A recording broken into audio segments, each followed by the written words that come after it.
Coming up tonight on The Local Game, we will take a deep dive into a thrilling weekend of local football, and we'll take a look at some big decisions on the path. And in the WNPL, we will take a look at some thrilling action as well.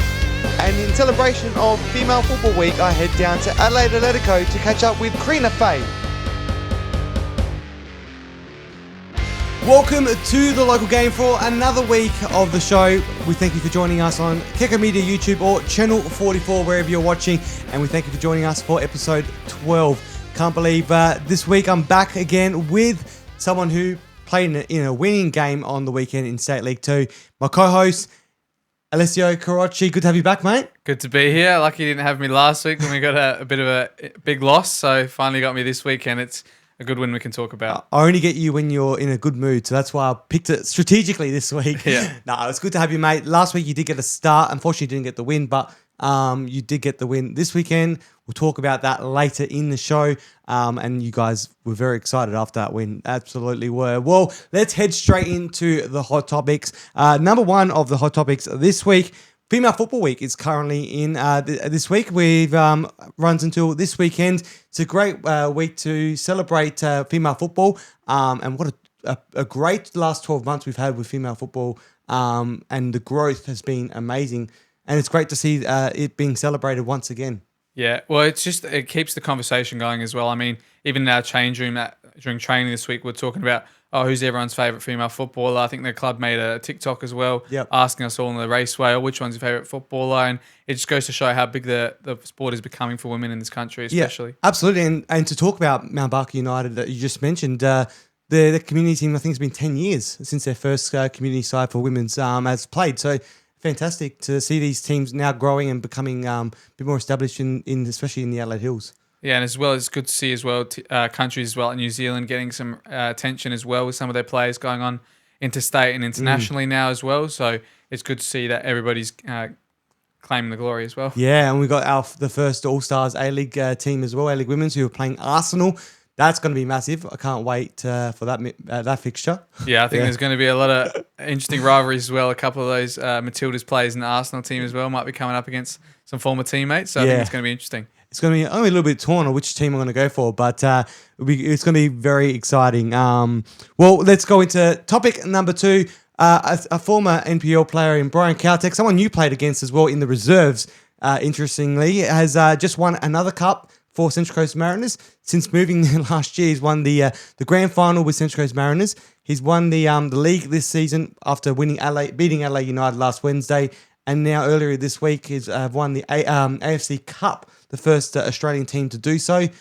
He's on a roll down there. But what was it like for you to play against someone of that caliber who went to A-League and was one of the greatest highlights from last season, but to play against him last year in reserves? Yeah, well, it looks like he might be the good luck charm for them at the moment. They're on such a run now, could be on for the treble and probably their 4th trophy in only the last 6 or 8 months. But yeah, it was such an imposing figure to play against when we played him last year. He was at Beergrad for a few games in the reserves while I was there when I was playing for Olympic. And he was just, ridiculously imposing, especially when I was playing as a striker. He was a centre-back.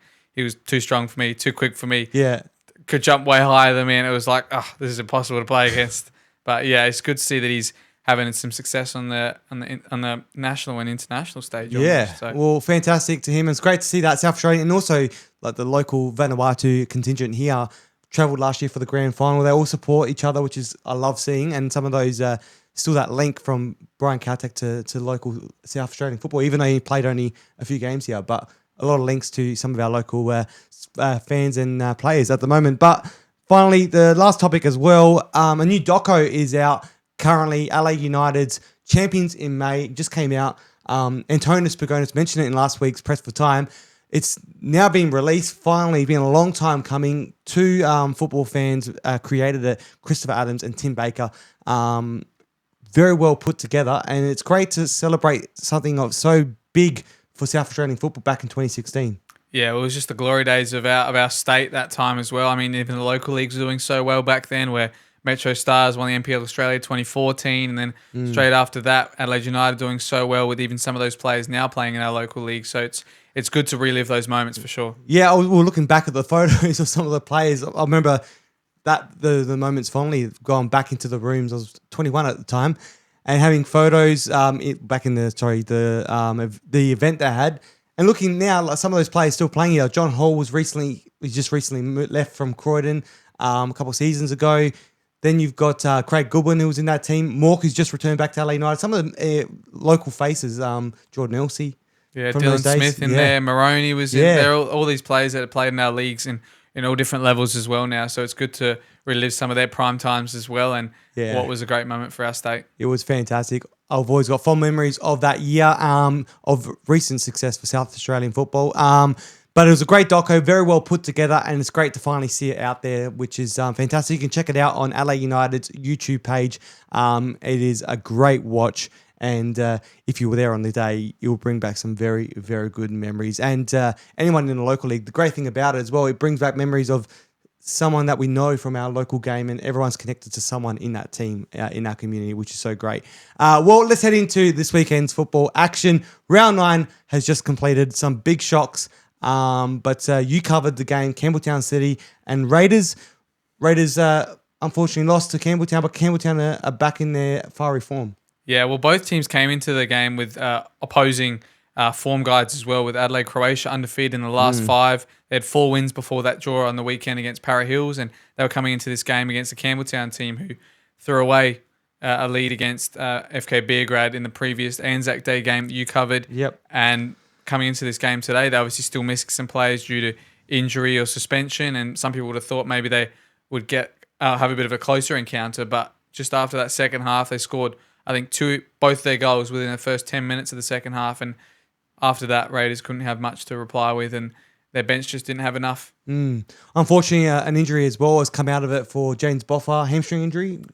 Yeah, that's what I noticed as well. It was straight away he pulled up as well. Sometimes you see players try and massage, try and play a bit longer, but he could tell straight away from the action that he made that it was pulled straight away. Hopefully it's not torn, but I think they'll be obviously have some opportunities for some younger players in Michael Matriciani's side now to come in and kind of centre Fanti. Well, let's look into the next fixture as well. Is Croydon FC LA United, a huge, massive win for Croydon, a 1-0 win over Adelaide City, but they did it with 9 men by the end of it. Yeah, so I mean, a lot of people, especially with some of the returns for Adelaide City this week, Garrett Abichu and Nicholas Booker, obviously are massive to them to put him in the midfield. And a lot of people would expect it against a team that's not done too well in the previous weeks, Croydon Kings, that they would have a bit more to say, Adelaide City, in this game, and especially when the keeper got sent off for Croydon in the first half, and then they had another player, substitute Roger Juma, who came on in the second half and got 2 yellows in quick succession to take him out of the game. And against 9 men, it's probably tough to break down 2 lines of 4 like that. Yeah, definitely. And we talk about the earlier red card to the goalkeeper, Matthew Voigt. It's a very controversial one because a lot of people are saying it is a red card. Some are saying it's a soft red card. We watched the replay, and I think we're split in this room here. I think it's a fair call in regards to the red card. But you, on the other hand, think it's shouldn't have been a card? Yeah, I've seen quite a few of those situations in the past, and usually if it's if they've kicked out or they've hit him with the studs, it looks like he honestly just got a leg in the way and the other guy tripped over his knee or something like that. But in my opinion, the attacker was kind of going quite far away from the goal. They would have had people to defend that. It definitely wasn't last man because there was centre-backs behind him. But it's just, it's one of those that the referee makes a decision early on the spot, and he's talked to his linesman as well. So he's definitely assured in his decision. Yeah, well, it's a tough one. It's always going to be split in these moments. Well, let's look at the table now because that's a massive win for Croydon FC. Brings them up to 7th place. And Adelaide City are dangerously in that bottom 2 at the moment.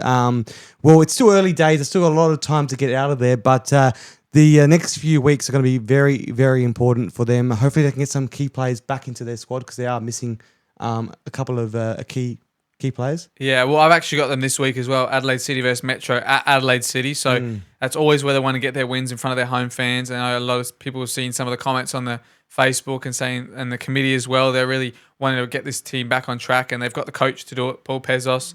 They've got some of those experienced players that you want to carry a team forward. So if they want to do it any time, it will be a Friday night at Oakton. Yep, absolutely. And at the top of the ladder as well, Modbury Jets sitting there with that 1 point gap between them and Metro Stars. And then it's slowly starting to to make a bit of a gap between third and fourth now with Comets and Campbelltown on equal points.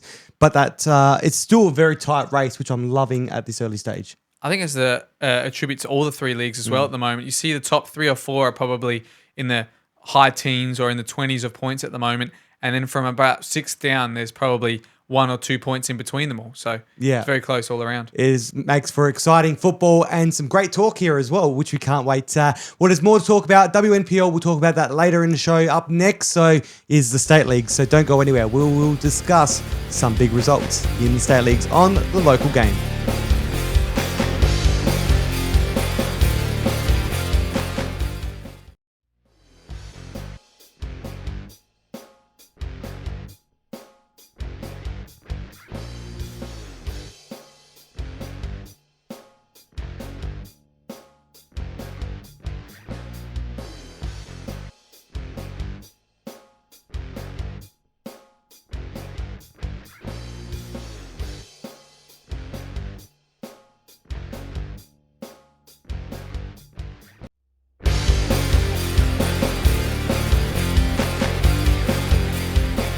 Welcome back to the local game. Well, on the weekend in the State League, some fiery action.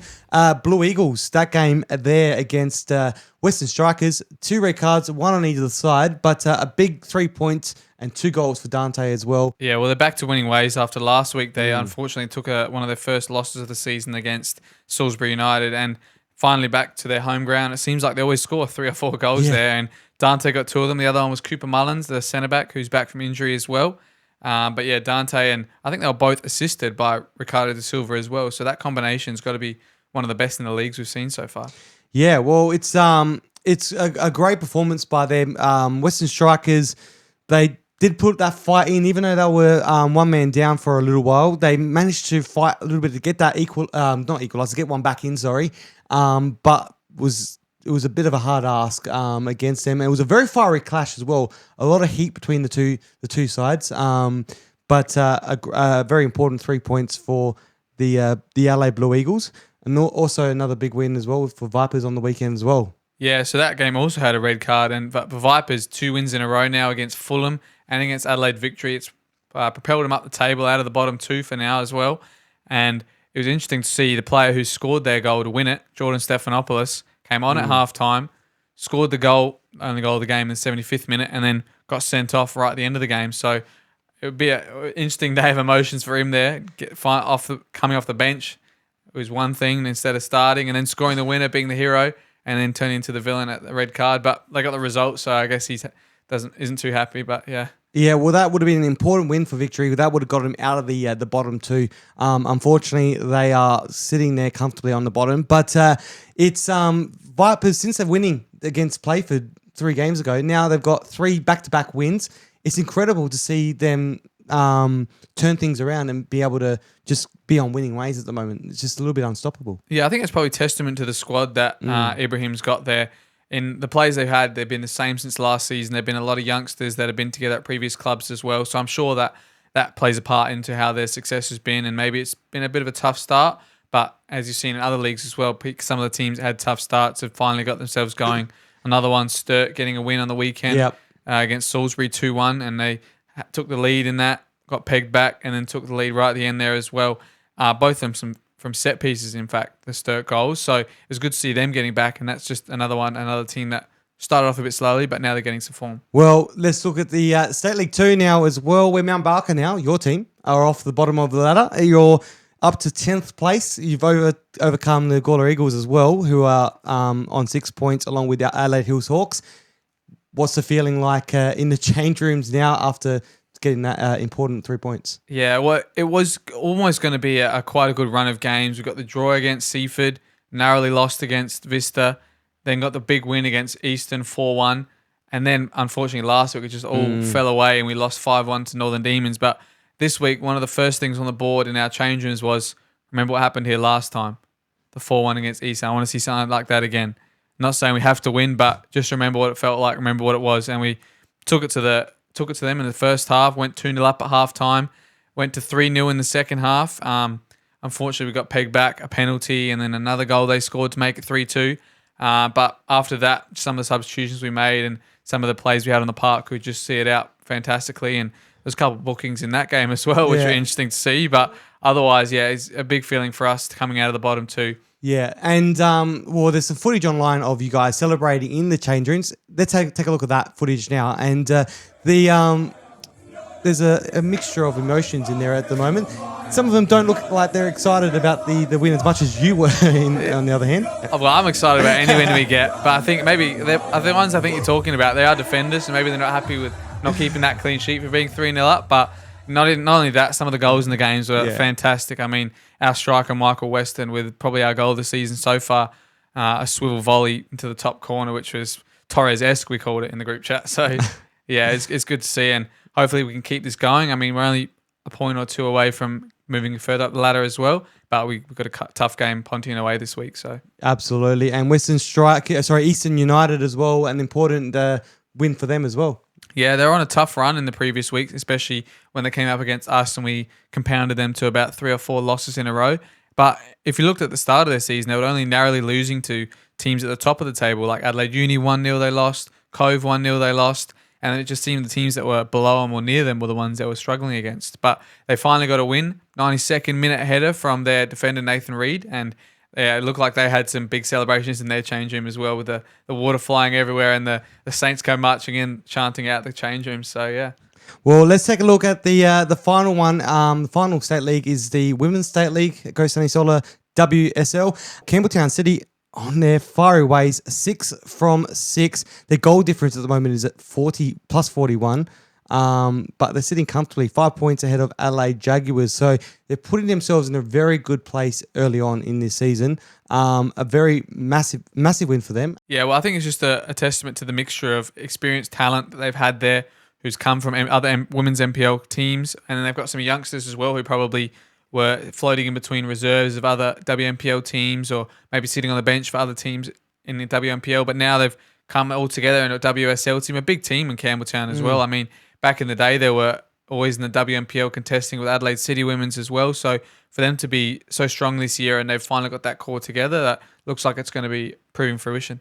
Absolutely. Well, look forward to seeing how they progress this year. We saw what they did last week. They put a hard fight against Adelaide City in that WSL WNPL Cup last week. Well, we'll talk about WNPL later on, but right now let's go to Kicking It with the Players.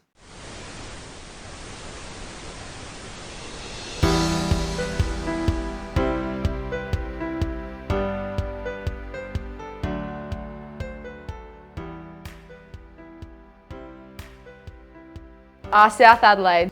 Juniors, I played at Adelaide Cobras. I was in a boys team up until the age of 11, and then we finally made a girls team. And yeah, that's pretty much. And after that, it was like state team and all that. In Brisbane. So my junior club was Eastern Suburbs in Brisbane.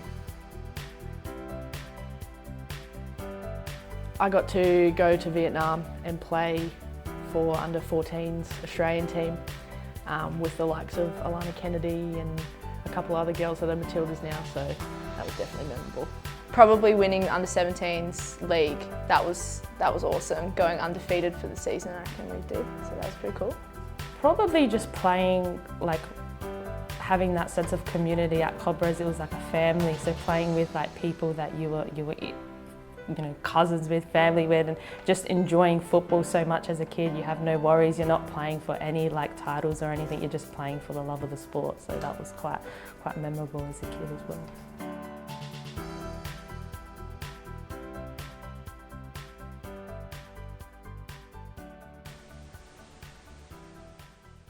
Well, it's always great catching up with our players in Kicking It with the Players. Now it's time for me to head out for another interview. I'm down here at Adelaide Atletico training night, joined by Creenagh Fay, who is the under-9s coach and also the senior women's footballer here at the club. Thank you for joining me. Thanks for having me. It's Female Football Week, so it's great to meet up with you and talk about this club as well. A lot of people probably don't know what the club's done in just a short period of time with the women's football, with the programs for women's and girls. Can you tell us a little bit about what's happening since the start of it back in 2020? Yeah, sure. as you said, we are a fairly new club. Our first team was actually an inclusion team, and the players mostly have cerebral palsy on that team. And from there, things just kind of grew very organically to the point that they are now. The first women's team was 2 years ago, a bit over 2 years, and that was one of the sisters who came to the director and said, I want to play. And that first team was 14-year-olds to 50-year-olds. And then since then we've got 2 women's senior teams. We've got an under-13s girls team, an under-15s girls team, and an under-9s girls team. So it's really exploded in a really exciting, beautiful and organic way, yeah.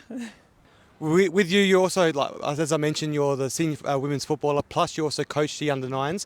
What's it like to be a part of it, and how much do you enjoy like looking after that age group as well? Yeah, it's been amazing getting involved with them. It really is such an honour to see that next generation of female footballers coming through, obviously. We have really close relationships with the 13s and the 15s and the women's senior teams. We try and keep them all really connected. And it's lovely to see those relationships form and the support that they have for each other. But the girls who are coming through, it's a whole new breed out there. They're so fierce and it's beautiful, yeah. With Female Football Week, there's been a lot of initiatives this week. We had the kick on the ground down at Service FM last week, which you guys were involved in. You've been doing a lot of publicity on social media about the women that are involved in the club. Yeah. What else have you guys been doing at the club to embrace this regular event every year? Yeah, so we've done some bonding events during the week for our club, and like you said, we've been doing profiles on our social media, not just of the players, which is a snapshot throughout those teams. Obviously, we can't profile everyone, but also all of the incredible women behind the scenes who really keep things running, team managers, coaches, volunteers, because we have an amazing backbone here of women who work so hard for the club across all of the teams to keep things running smoothly, and it's lovely to have the chance to sort of showcase that. Well, there's a lot of people that work hard behind the scenes, as you mentioned. Lisa is one of them at your club. Also, a lot of people that hear of Adelaide Atletico, they will also link it to Marcos Flores, who was one of the founding people of this club.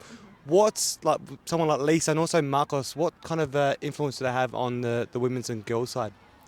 Obviously, they both have such incredible passion for the game and are so supportive of all of the teams here, including the inclusion team, the mixed teams, the boys teams and the girls only team. Lisa's volunteer here, and her passion for the women's game and the girls is truly so infectious and is a driving force for all of us, with the support of Marcos obviously also, and everyone who works throughout our women's profile.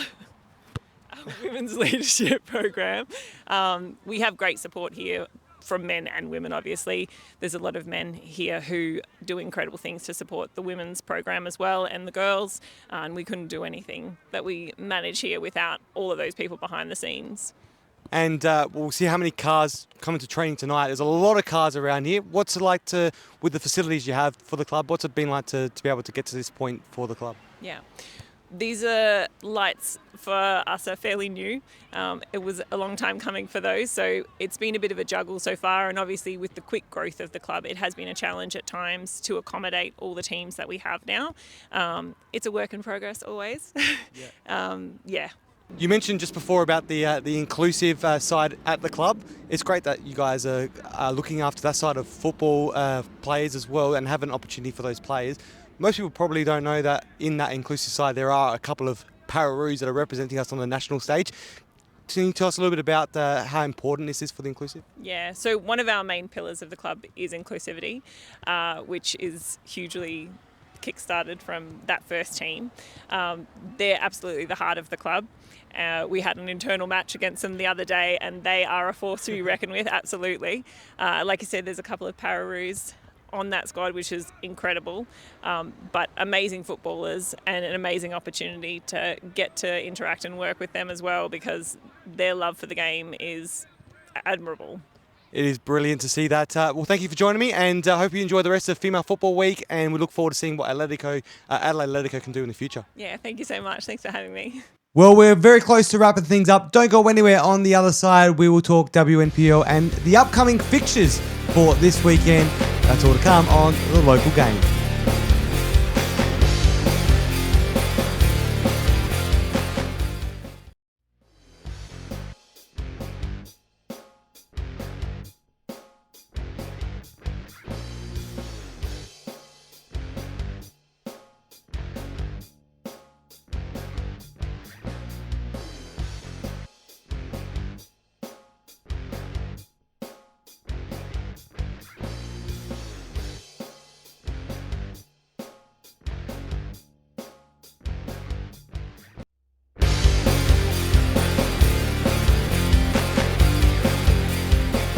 Welcome back to the local game, and we're about to wrap things up very, very soon. But before we do, we got a few more segments to get through.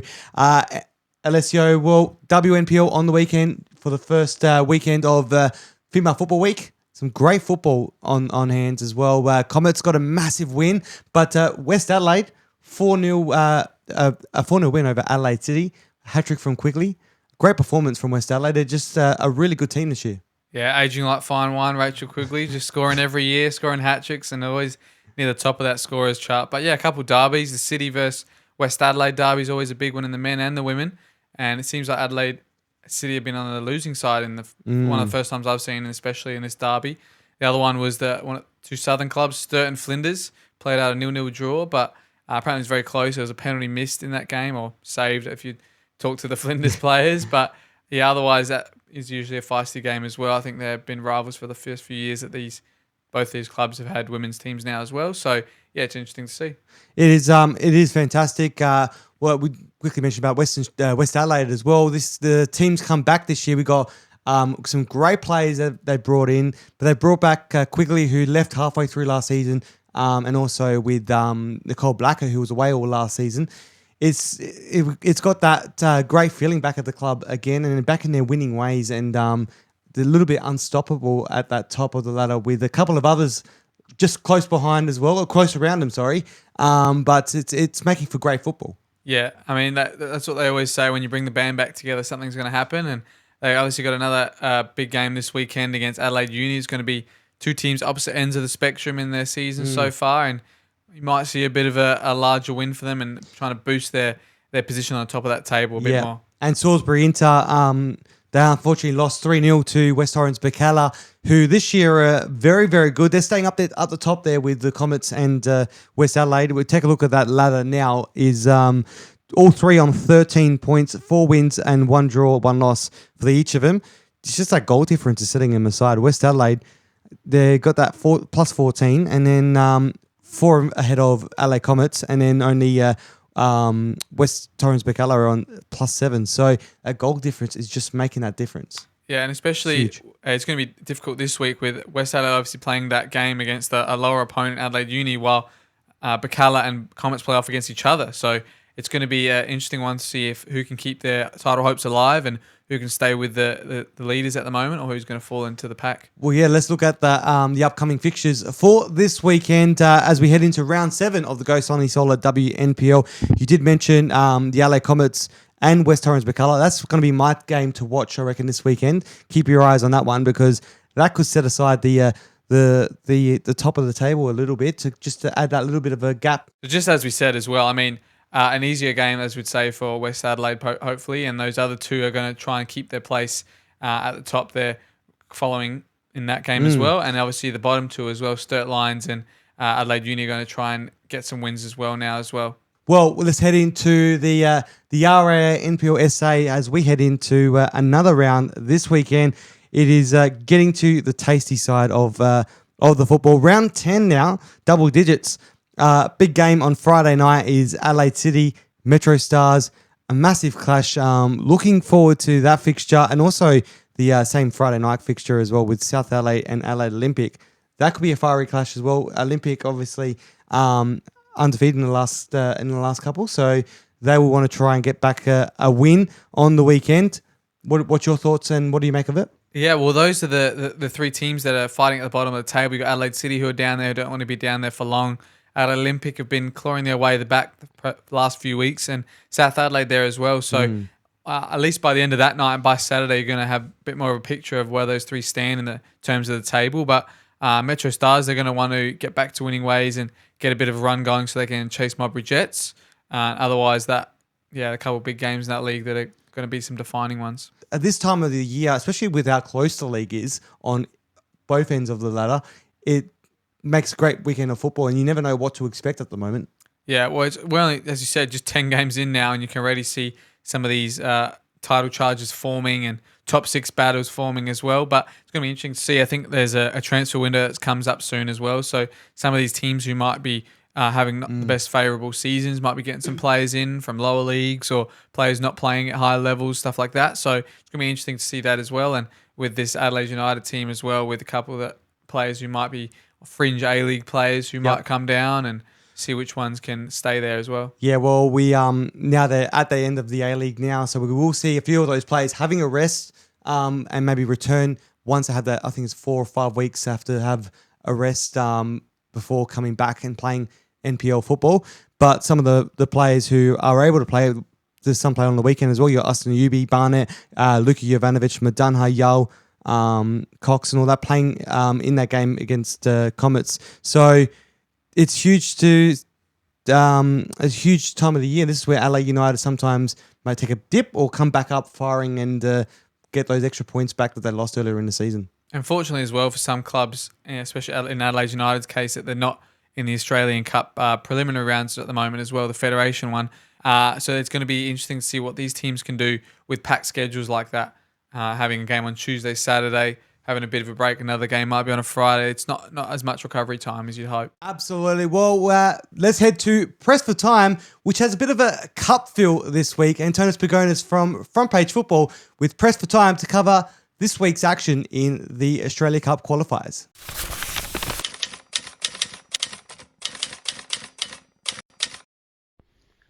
Into the quarterfinals of the Cup, Johnny, and Modbury Jets had a huge win over Croydon FC. 4-0 it ended up being, and a red card for Andre Carl will see him out of Croydon's game this weekend. Meanwhile, Cumberland made life hard for Campbelltown City after Josh Murray opened the scoring. Harley Jepp equalised before Mark Marina got a late winner for the favourites, Campbelltown City. Now, I'm excited. Next week we have 2 NPL sides going at it, FK Beograd and Adelaide Comets. And on Wednesday night, we've got our State 2 League side, Northern Demons, taking on Adelaide Olympic in Adelaide. Can't wait to see how the quarterfinals play out. Well, we love the Cup. Well, we got 2 more next week to finalise those teams in the final stages of the Cup, and that is the qualifiers, which would be very, very exciting, those qualifying games to the Australia Cup. But to you, Alessio, good luck this weekend with some more football, and hopefully we can see you get another 3 more points. Yeah, well, every week we get 3 points. You invite me back here, so hopefully we get a few more of them this season. I can get a few more appearances here as well. Actually, I think it's been a coincidence I've asked you back on the weeks that you do win, so it's worked well. The ratings do well that week as well because you're in a good mood, and it's great content. Well, anyway, have a great weekend and enjoy your football. We'll see you all back very soon on the local game. Thank you, Alessio, and we'll see you then. Perfect. Thanks for inviting me again. Have a great weekend. That's all from the local game.